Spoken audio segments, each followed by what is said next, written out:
겉으로 드러난 얘기만 전적으로 믿다가는 큰 코 다치기 십상입니다. 시끄러운 사건일수록 실체에 접근하는 길은 좁고 어둡습니다. 그 애매한 현상의 뒷면을 들여다보는 일이 그래서 중요합니다. 국민TV 라디오 30분 책 읽기 9월 5일 목요일 순서 시작합니다.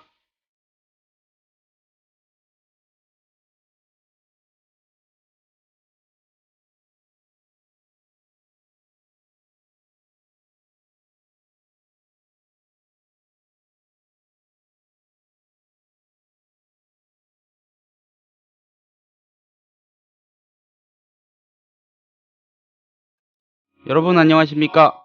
30분 책 읽기를 진행하는 김효진 PD입니다.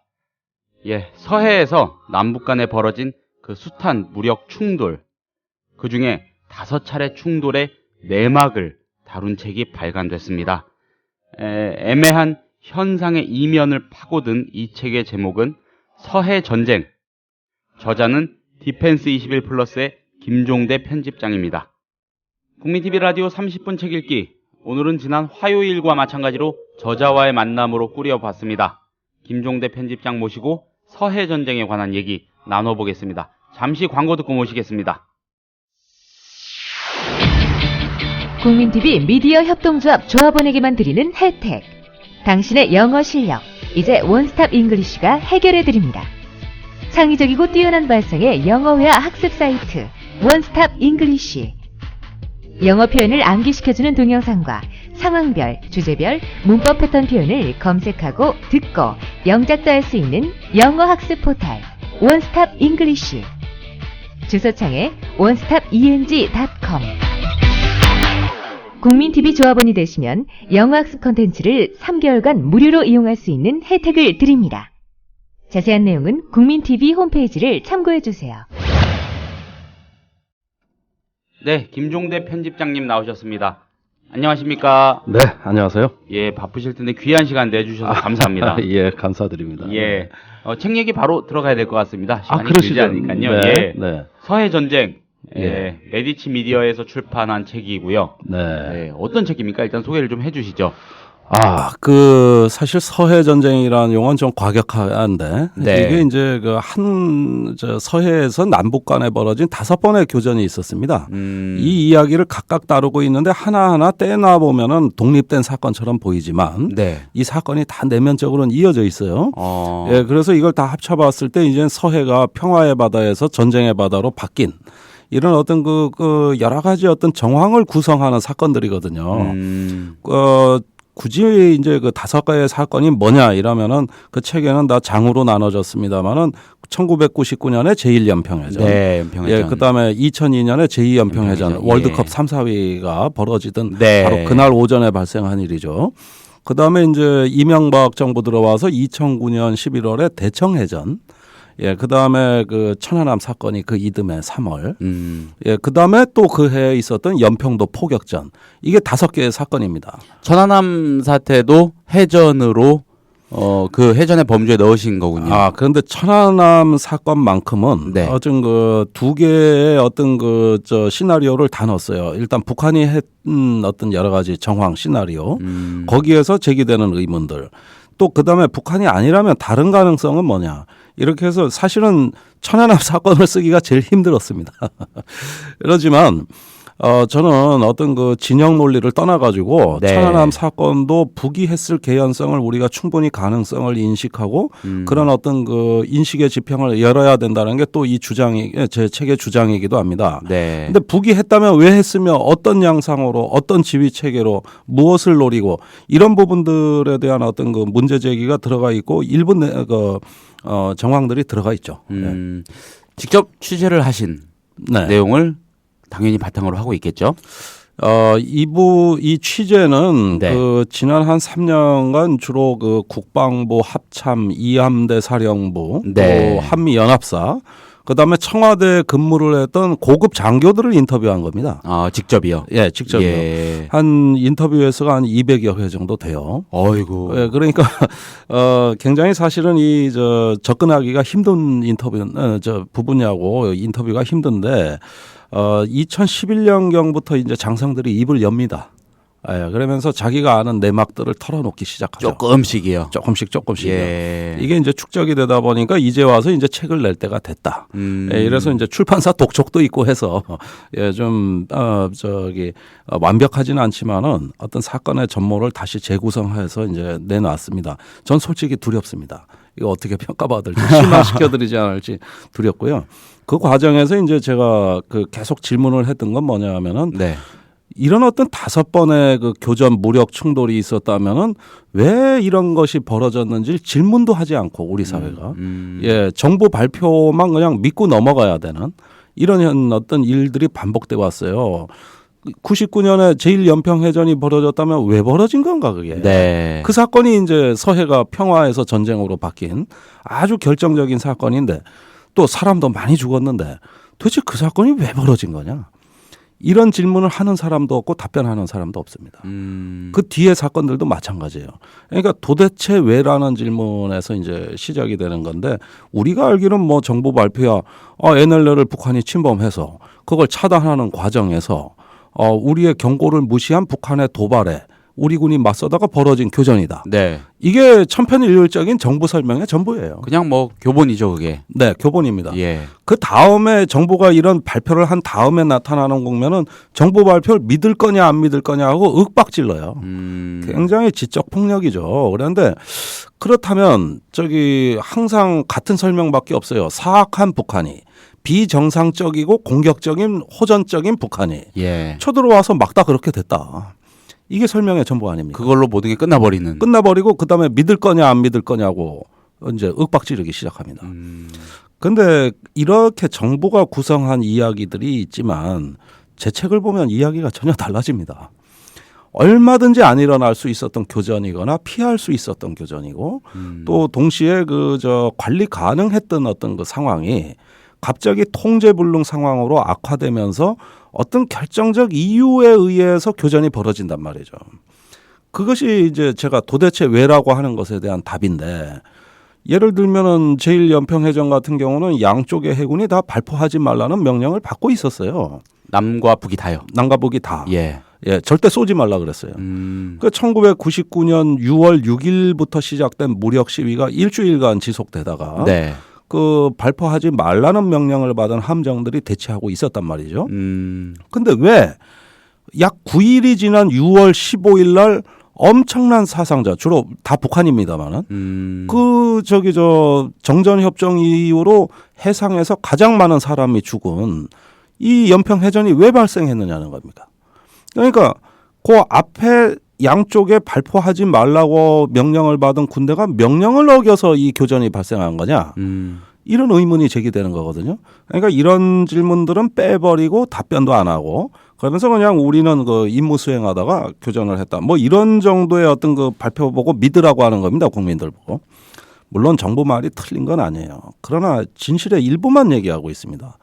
그다음에 제2연평해전 2002년에 있었는데 이때는 북이 이미 그 3년 전에 당한 그 패전의 어떤 그 치욕감 때문에 이미 피해 굶주린 군대였어요. 어떻게든 보복을 노리고 공격 징후가 있었습니다. 그래서 이함대 사령관이 반드시 북한 함정과 3km 거리를 유지하고 있어라. 왜냐하면 북한 함정엔 함포가 없기 때문에 3km 밖에 있으면 안전하거든요. 반면에 우리 76mm 함포는 3km 밖에서 때리면 제일 잘 맞아요.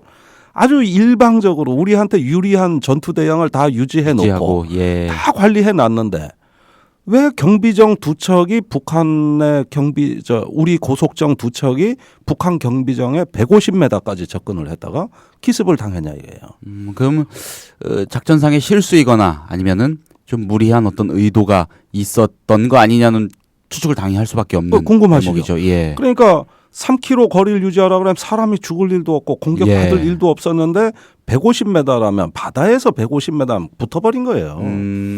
그래서 북한의 함포도 아니고 지상포에 당했습니다.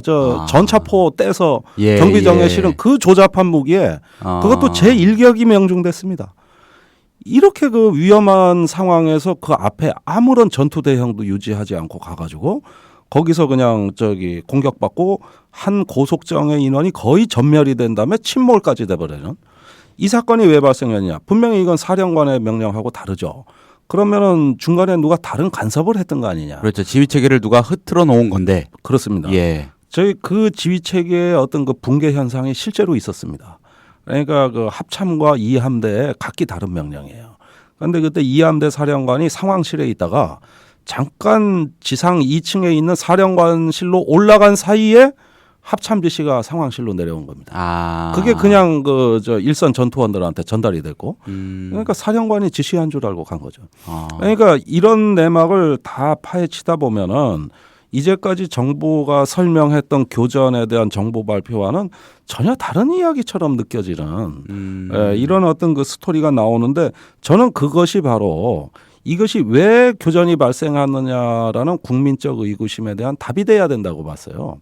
이건 뭐냐면은 남북한의 어떤 국가 의지가 충돌하는 서해라는 갈등적 분쟁적 측면도 있지만, 우리 조직 내부에서 이 상황이 통제되지 못하고 관리되지 못함으로써 그 상황이 악화된 이런 어떤 그 조직 내부의 측면은 여태까지 정부가 발표를 안 해왔던 부분이고 바닷속에 수장시킨 거거든요.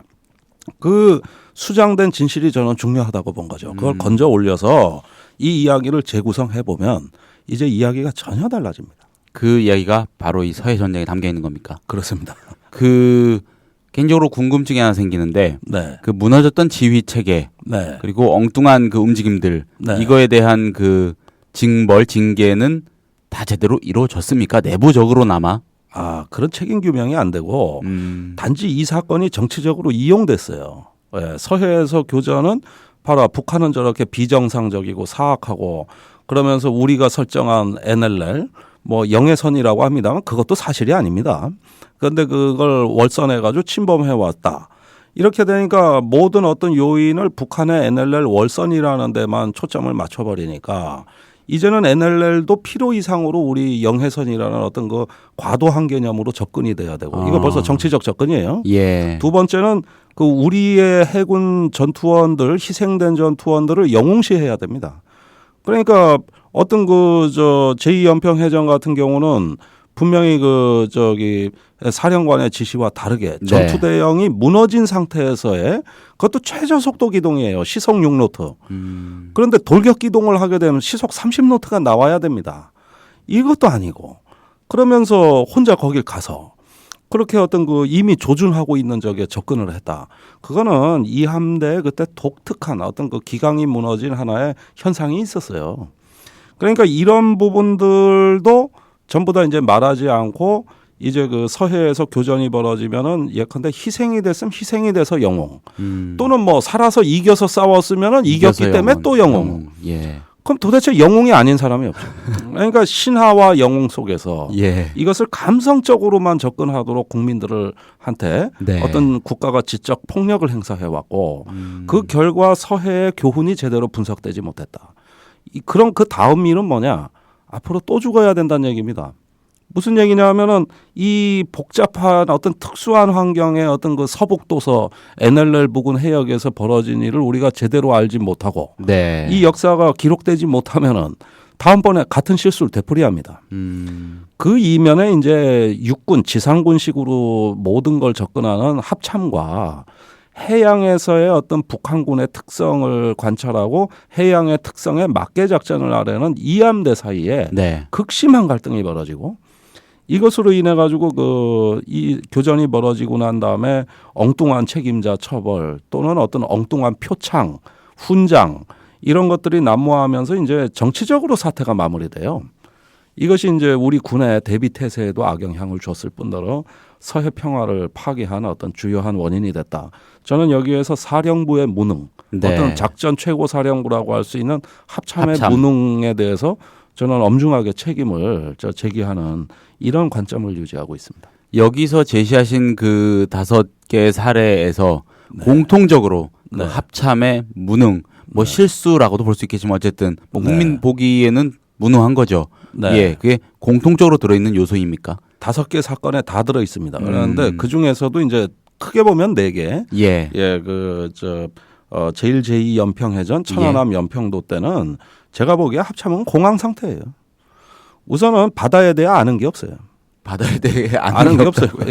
합참 의장, 작전 본부장, 작전 부장, 작전처장, 예. 합동작전 과장 이렇게 5개 직위가 작전의 라인인데 네. 육군사관학교 선후배 출신으로 2, 3년 선후배로 다 계단식으로 직위가 포진돼 있죠. 네, 그러니까 이런 어떤 문화에서는 도대체 바다 해양이라는 게 뭔지 심지어 수역이라는 바다는 수역이라 그러잖아요. 근데 지역이라 그래요.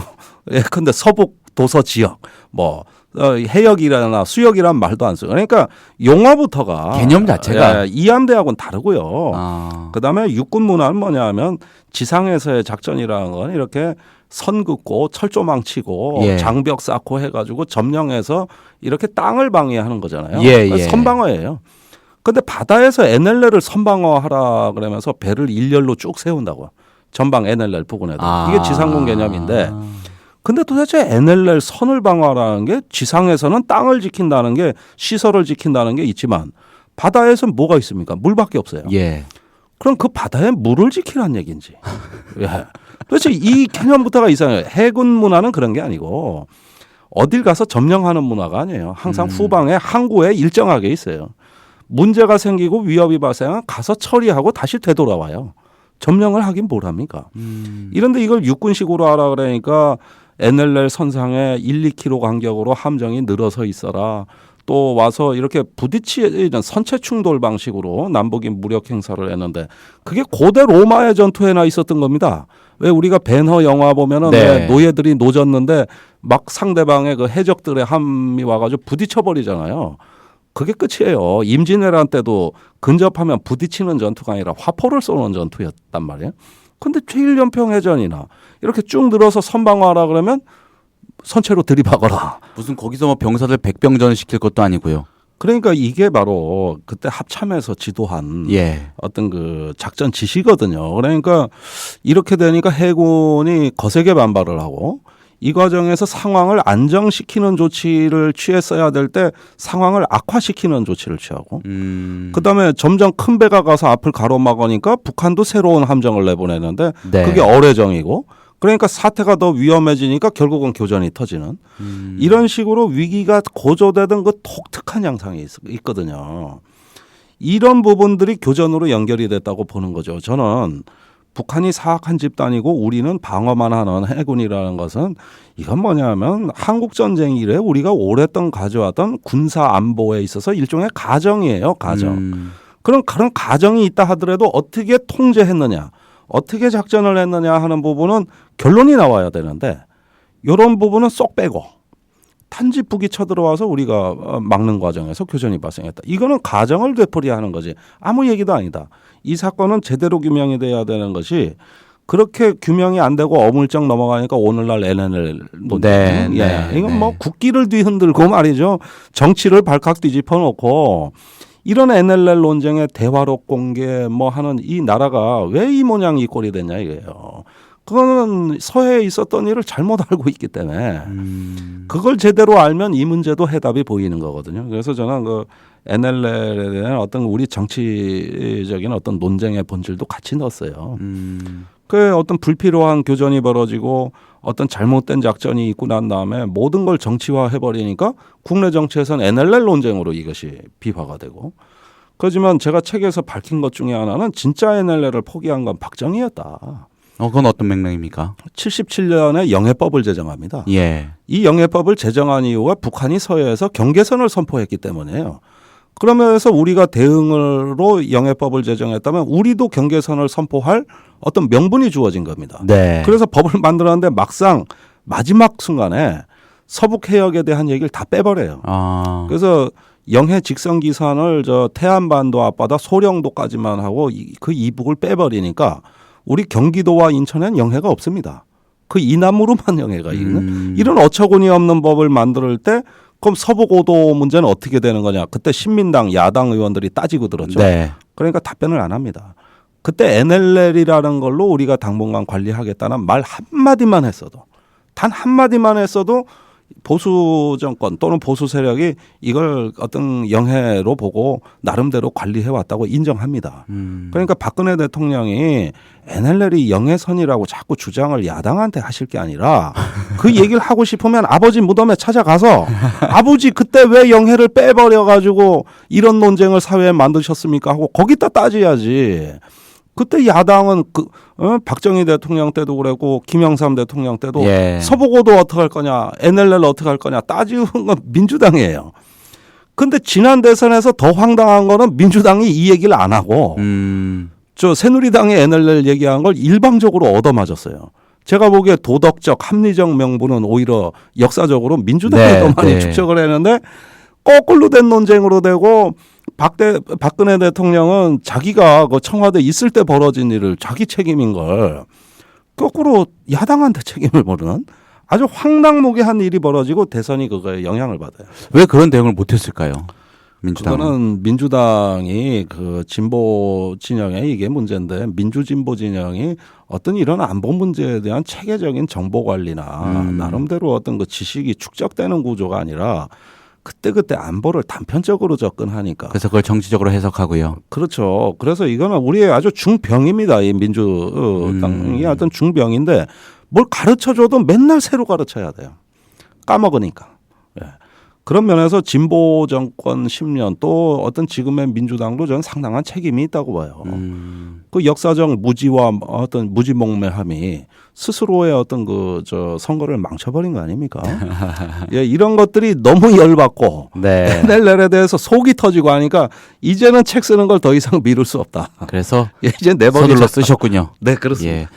궁금한 게 또 하나 있습니다. 그 합참 얘기해 주셨잖아요. 네. 육해공. 그러니까 네. 뭔 국방의 최정점에 있는 네. 곳이고 그 작전을 총괄 지휘하는 곳이고 네. 근데 그 계통에서 최고위층에 있는 사람들이 육사 출신으로 꽉 들어차 있다. 네. 예, 이 해군에 대한 이 해역에 대한 개념조차 예. 없다고밖에 볼 수 없는 이런 행동을 저지르는 사람들이요. 네. 아직도 그 체계가 유지되고 있습니까? 그 체계는 변한 적이 없습니다.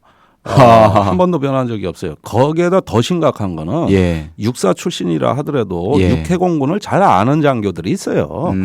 이제 합동작전을 잘 해보는 이런 어떤 그 연합작전 계획을 세워본 장교들이 있어요. 근데 그 자들마저 다 제거되고 저 사단 군단 작전을 하던 사람들이 합참을 다 점령해버렸던 거죠. 그게 바로 천안함 사건 때 현상입니다. 그 즉시 어떤 바다에서 사건이 벌어지니까 합참이 공황 상태에 빠지고 대혼란에 빠집니다. 그러니까 천안함으로 북풍을 이명박 정부가 일으키지 못한 이유가 자체 혼란 때문이에요. 우선 합참부터가 붕괴되기 시작했고 그다음에 이 사태를 주도하지 못했어요. 그래서 육사 그해 지방선거 때는 북풍이 안 불었던 게 사건이 없어서가 아닙니다. 관리를 못해서였어요. 그런데 지난 대선은 아무런 사건 없이도 이제는 어떤 새로운 해석을 가지고 북풍을 일으켰던 거죠. 이런 점에서 우리가 북풍이 있느냐 없느냐 하는 문제는 관점과 해석의 문제고 전문성의 문제인데 정부가 주도해야 북풍이 됩니다. 그런데 이제 그 천안함이라는 어떤 그 정체불명의 사건에서 어떤 그 국가의 군사 시스템이 붕괴되는 현상. 그러면서 합참과 이함대가 옛날에도 갈등이었지만 지금도 갈등. 네. 서로 다른 유니폼, 서로 다른 전문성으로 인해서 충돌하고 대립하는 그 위기 속에서도 서로 권력과 명성에 집착하는 이런 경쟁이 벌어지고 그것이 시스템을 붕괴시킵니다. 그런 점에서는 제가 이제 좀 과격하게 들릴지 모르겠습니다만은 제가 그 결론으로 내린 건 뭐냐면 이런 작전의 사령부 이런 합참 갖고는 한국군 미래 전쟁에서 절대 못 이긴다. 그러니까요. 지금 네. 우리 영토에 대한 그 국방의 체계라는 게요. 우리 군에 의해서 장악이 전혀 안 돼 있는 상황인 거잖아요. 네. 완전히 그냥 설렁설렁 구멍이 흉흉 나 있는 거고. 비전문성이죠. 그러니까 예. 합참은 말 그대로 합동참모본부거든요. 네. 다 할 줄 알아야 된다 그러는데 어떻게 만들어놨냐면 사실 육군은 사자처럼 싸우고 공군은 독수리처럼 싸우고 해군은 상어처럼 싸우는 겁니다. 이걸 전문성이라 그래요. 그런데 합참을 만들어놨는데 어떻게 만들어놨냐면 물오리를 만들어놨다. 물오리는 물에서 헤엄칠 줄도 알고요. 예. 그다음에 땅에선 걸을 줄도 알고요. 네네. 게다가 공중을 날기까지 해요. 다 할 줄 압니다. 그런데 물오리를 어디다 써먹습니까? 그건 잡아먹을 일밖에 없지 싸움하는 게 물오리가 아니잖아요. 네. 써먹을 데가 없어요. 지금 합참이라는 게 육해공을 형식적으로 모아놓고 제도도 다 만들어놨어요. 근데 왜 무능하냐? 물오리를 만들었기 때문에. 이것저것 다 할 줄 아는 것 같지만 할 줄 아는 게 아무것도 없는. 이렇게 돼버린 거죠. 그게 육군 패권주의에서 시작된 거예요. 그럼 편집장님 말씀대로라면 그 물오리의 이면을 네. 이 서해 전쟁을 통해서 들여다볼 수 있는 겁니까? 그래서 이걸 읽은 일부 예비역 장교들이 이건 예. 군에서 꼭 읽어봐야 된다는 얘기도 하고 반면에 그런 어떤 무능함을 질투하다 보면 아무래도 그 비판을 받은 측에서는 아프겠죠. 그러다 보니까 해군이나 합참 일각에서는 뭐 굉장히 지금 뭐 불온시하고 있다는 얘기도 들립니다. 그런데 바로 진실은 그렇게 불편한 겁니다. 이 불편한 거를 군에서 제대로 성찰하고 이기지 못하면 네. 한반도 평화도 없습니다. 그러니까 그런 점에서 제가 좀 호소하고 싶은 거는 뭐냐면은 불편한 진실인 줄 알지만 봐달라. 네. 예. 그렇게 해서 우리 민간과 한번 소통해봐라. 국민들은 따뜻하게 이해해 줄 거다. 네. 아, 청취자분들이 이 책 빨리 사서 좀 읽어보고 싶으실 것 같아요. 얘기 들으시고 나서 예, 네. 저도 막 궁금증이 계속 쏟아지는데 떠오르는데 예. 시간 관계상 더 말씀을 드릴 수는 없겠고 오늘 일단 여기까지만 듣겠고요. 예. 자, 청취자 여러분들 이 서해 전쟁이란 책 네. 예, 많은 관심 부탁드립니다. 진짜 재밌을 것 같습니다. 이 재미라는 표현이 좀 그럴 수도 재밌다고 있는데, 그래요. 예, 재밌는 게 또 중요하니까요. 네. 흥미진진한 책이 아닐까 싶습니다. 자, 편집장님 오늘 말씀 정말 감사하게 잘 들었습니다. 네, 바쁘신 고맙습니다. 와중에 찾아주셔서 감사합니다. 네, 감사합니다. 예, 국민TV 라디오 30분 책 읽기 오늘 순서 여기서 마치겠습니다. 감사합니다.